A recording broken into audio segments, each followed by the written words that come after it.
මූල්‍ය ගිණුම්කරණය සහ කළමනාකරණ ගිණුම්කරණය. මූල්‍ය ගිණුම්කරණය සහ කළමනාකරණ ගිණුම්කරණය අතර වෙනස බලමු. මූල්‍ය ගිණුම්කරණයේදී ඓතිහාසික තොරතුරු එහෙම නැත්නම් අතීත තොරතුරු පමණක් යොදා ගනී. බාහිර වගේම අභ්‍යන්තර පාර්ශවයන්ටද තොරතුරු ඉදිරිපත් කරයි. කිසියම් කාලච්ඡේදයක් සඳහා තොරතුරු ඉදිරිපත් කරයි.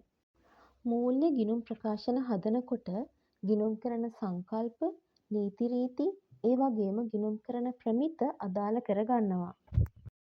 කළමනාකරණ ගිණුම්කරණයේදී අතීත තොරතුරු වගේම පුරෝකථන තොරතුරුත් යොදා ගන්නවා. ව්‍යාපාරයේ ඉන්න අභ්‍යන්තර පාර්ශවයන්ට පමණයි තොරතුරු ඉදිරිපත් කරන්නේ. කළමනාකරණ ගිණුම්කරණයේදී නිශ්චිත කාලච්ඡේදයක් නැහැ.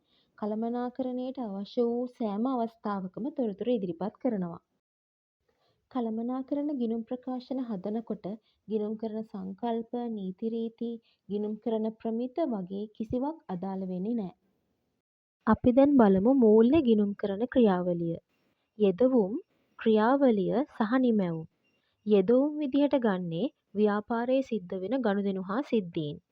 ක්‍රියාවලිය යටතේ එම ගනුදෙනු හා සිද්ධීන් හඳුනගන්නවා, සටහන් කරගෙන වර්ග කරනවා, සාරාංශ කරලා ඊට පස්සේ විශ්ලේෂණය කරනවා. අවසානයේ නිමැවුම් විදිහට එන්නේ මූල්‍ය ප්‍රකාශන.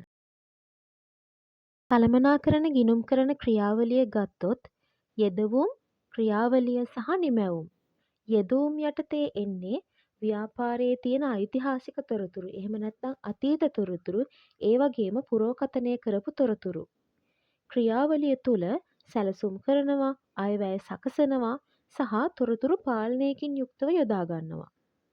අයවැය ලේඛන, ගිණුම් කරන අනුපාත වගේ ඒවා තමයි නිමැවුම් වෙන්නේ.